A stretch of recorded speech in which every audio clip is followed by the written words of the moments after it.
Hey guys, it's Nat Nicole of McRose Therapy Services, and we are blessed because we've made it to another video. Before I get into this video, what I want us to do is what we did last week, which is reflect. Take a moment to reflect on the week that has just passed us. What are some of the setbacks that you've experienced? What about progress? Don't forget to pat yourself on the back. At the end of the day, we've made it to another day. We were blessed to open our eyes, so you know what that means.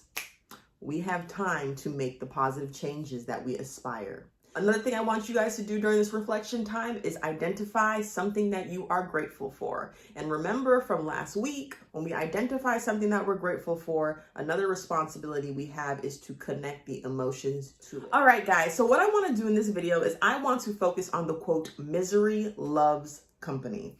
I'm sure you guys have heard it, maybe even used it. One role that I play as a therapist is an accountability coach. And that's what I'm going to do in this video. Misery loves company. I want us to think about that in regards to us being the misery part of it.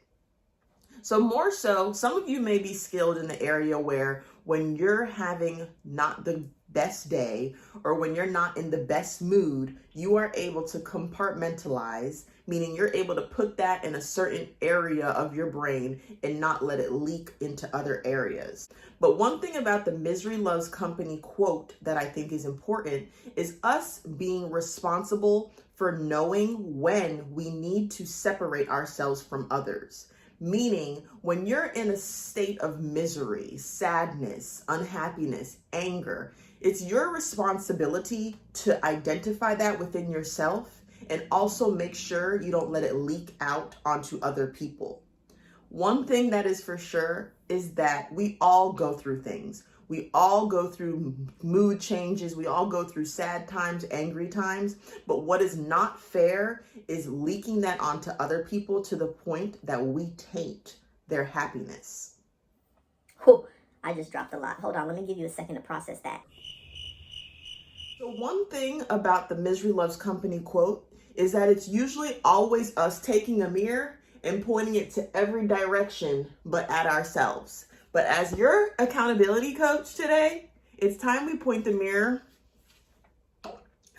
to ourselves. The thing about using the quote, "Misery loves company," and not being even aware that maybe you're the miserable part within that sentence is just being just that, unaware. One thing that I want you to try to answer is questions like, are you constantly in a state of a negative attitude? When someone presents something positive to you, are you quick to identify the negative thing within that? When someone comes to you with a goal, are you quick to give them every reason as to why it wouldn't work?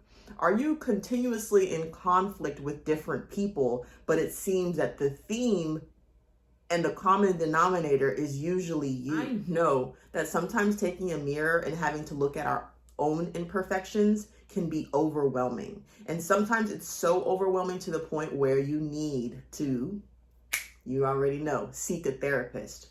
But within this video, I just want you guys to have an opportunity to just be honest with yourself. Everyone goes through it, a stage of just maybe being negative. In this video, this is an opportunity for you to be honest with yourself and answer the questions that I ask. Are you constantly in a state of a negative attitude? Are you constantly shutting down people's dreams? Are you constantly sharing negative things with people? AKA you have a situation with so-and-so and you're quick to share the information with someone else, not because you just want to be able to express yourself, but more so because you're trying to taint their character in the eyes of someone else. These are all questions that we have to ask ourselves. Another thing that may be a sign that maybe you're not in the best mental space is continuously dwelling on the negative, not practicing what we talked about last week, which is gratitude. And what I want to stress is I am not here to beat you up. Me holding you accountable is not beating you up. Me holding you accountable is giving you the opportunity to be honest with yourself. Are you the misery part of the Misery Loves Company? Are you taking the negative things that are happening to you and slowly but surely tainting other people around you? Obviously, like I always say, there's no quick fix. A lot of us have a lot going on, and I commend you for watching this video to this point where you actually are, maybe it's registering for you. But now it comes to the point where you've identified that, yeah, Natalie, I may not be the most positive person, and now it's time that you do something about it. If you're consuming yourself with negative things, negative news, and spreading it, hold yourself accountable. Take a break. Take a mental break. If you're in a state of continuously dwelling on the past, practice grounding techniques. Bring yourself to the right now and just express gratitude. Identify something you're grateful for. I'm telling you, like I told you last week, practicing gratitude has research behind it that it puts you in a more positive state of mind. If there's maybe a negative influence that heightens your negativity, separate yourself. Put a boundary up.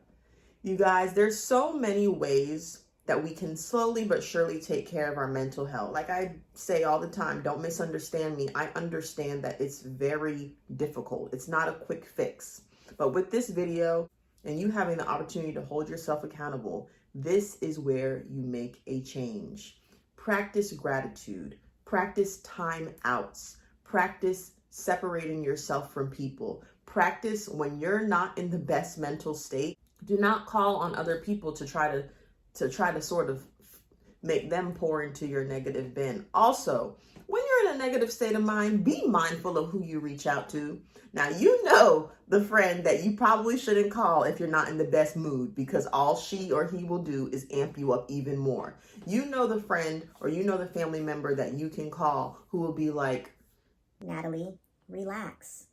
What are you in control of? You're getting mad at who? For what? You're giving that person that much power? Just take a moment and relax. We all need that. And for some of us, that just has to be you. That has to be, we have to start to train our brains to automatically go to the calm state of who am I giving this power to put me in a negative space to the point where people don't even want to be around me. Like I said, guys, it's not always easy. The things that I share in these videos are not easy at all, but it just hopefully sparks something in you that's like, you know what? I need to take some time on myself. That's all that therapy's about. That's all that these videos are about. And you know, I'm all for it. I'm here for you. Now I want you to reflect on a time where you maybe were not in the best mood. How did you handle that situation? Identify how you handled it and identify if it was what you think would be a positive way of coping with it or a negative way of coping with it. If it was a positive, if it was a negative, how would you change it? You can leave that in the comments below or just in your personal journal. You guys, thank you guys so much for watching this video. I really enjoy making these videos. If you enjoyed the video, please like it, comment, subscribe to it, share it, and I will see you in my next video. Bye. Hey guys, it's Nat and Nicole. And how to change it for azothampsis pallus. What? What word was that? I'm sure are very familiar. Okay. Oh, I forgot I had to wait for my air to shut off anyway, so that's a dub. Wow, it's bloopers galore in this video today, boy. Let's try this again.